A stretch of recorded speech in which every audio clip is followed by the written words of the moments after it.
It's time to discuss something very important. As you may very well have noticed, I've been showing clips of Mark Hamill and his journey throughout interviews with the press. There is a strong through line that he doesn't like the way Luke was handled in this film. I'm in awe of the entire cast, and aside from Daisy, I look forward to working with them one day. Oh, we can't end on that note, can we? I'm afraid we have to, because that is all we've got time for. Nor did he appreciate how he was treated even as far back as The Force Awakens. I got a phone call. You're not on the poster. I said, fine, it's just another in a series of humiliations.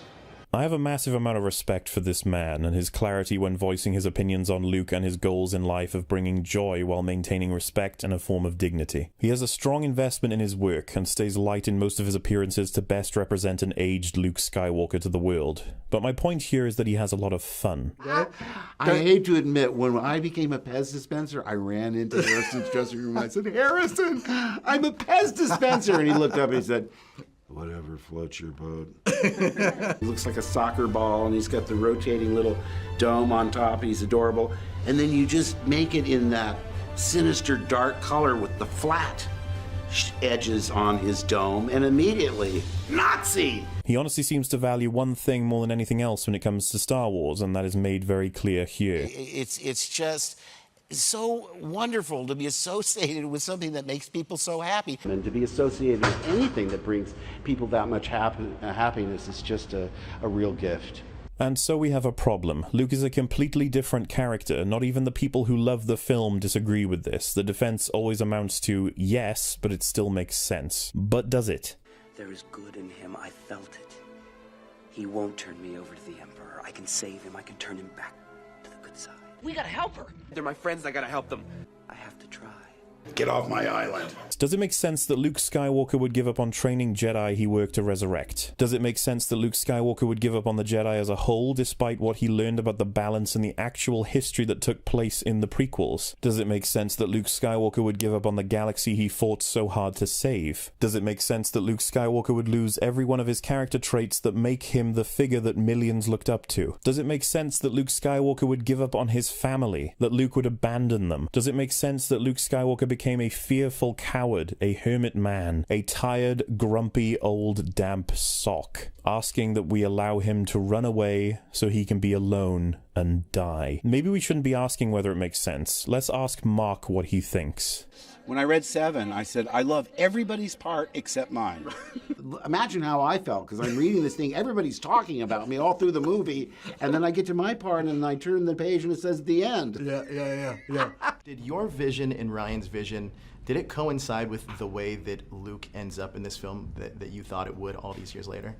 No. No, not at all. It was as shocking to me to read what Ryan had written as I'm sure it will be for the audience. I said to Ryan, I'm so surprised how you see Luke. I was shocked because I said to Ryan, number one, Luke was the most optimistic, hopeful character, and now he's this miserable, despondent hermit. Now you've seen in the new trailer, Luke says it's time for the Jedi to end. That's terribly shocking. Yeah. I thought, I don't want to go there. I want to be the optimistic, hopeful one like before. But Luke was the most optimistic, hopeful character. And yes. I had a real, sort of a back and forth with Ryan. I said, Ryan, a Jedi doesn't give up. I remember you saying that, a Jedi, if he does something wrong, he makes it right. Even if he's traumatized and goes away, he regroup within, 6 months. But I don't believe a Jedi would ever give up. Okay. You see, if he makes a mistake, he doubles down and does the right thing, regardless of the magnitude of his mistake. Who is this guy? How did the most optimistic, hopeful character in the galaxy turn into this hermit who says it's time for the Jedi to end? I read that and I said, what? I mean, that's not what a Jedi does. I thought I was a nice, nurturing, in my mind, I was a great uncle to Ben Solo, and I feel tremendous guilt that I wasn't there for him. I used to be the orphan discovering hidden powers. Now we've got this one. I used to be the hotshot, impulsive X-Wing fighter, Now we've got Oscar. I used to be the one sneaking around enemy territory in disguise. Now we've got Rose and Finn.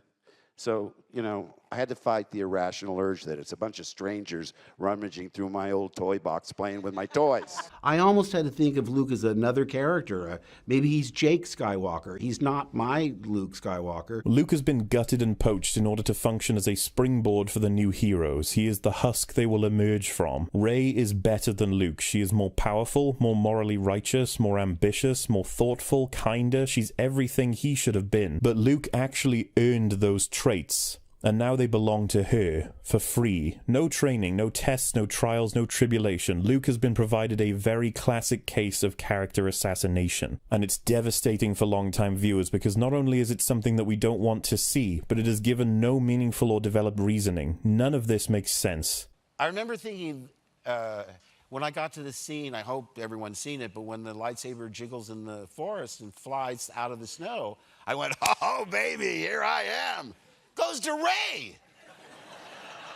I'm saying she didn't even do any training. What's going on here? What is going on there? Because well, she didn't do any training. well, How could listen. she possibly stand up? Well, She hasn't even been to Dagobah for training. What's the deal? I know, everyone said.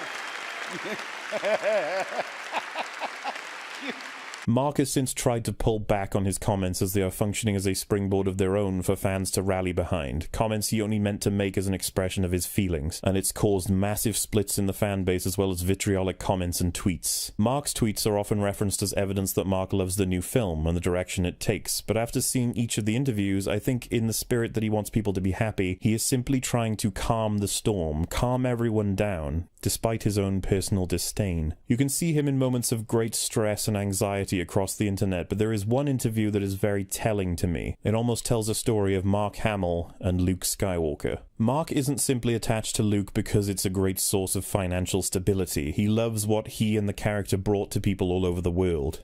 Joy and hope.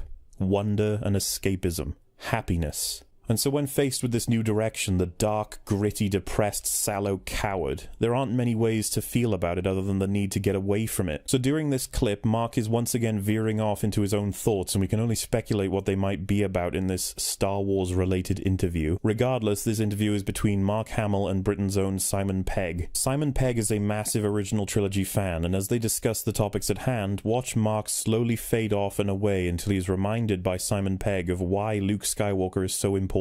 But I've been a fan of Mark since I was 7. So All right, there you go.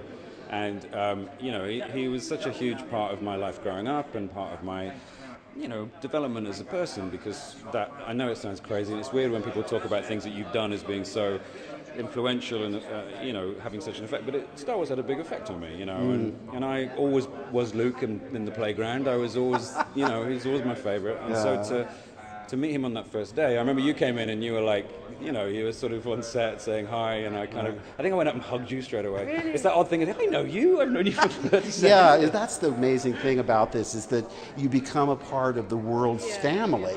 And I'm so moved by stories of people that were inspired, people that really are facing like health issues and adversities, that find determination and spiritual redemption.